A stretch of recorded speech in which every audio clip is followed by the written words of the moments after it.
So in 2022, in the aftermath of the floods, Natural Hazard Research Australia instigated a project around capturing the stories of flood-affected communities. It's vital that we learn from floods of the past to ensure that we can improve our policies, our planning into the future based upon the experiences that communities have had.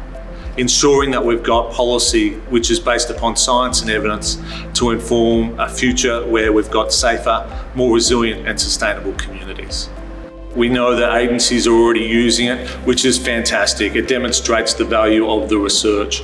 We know that it's going to help inform warning systems of the future, inform emergency plans, also inform about where future capability is required and how emergency management organisations and policymakers can be engaging with communities into the future.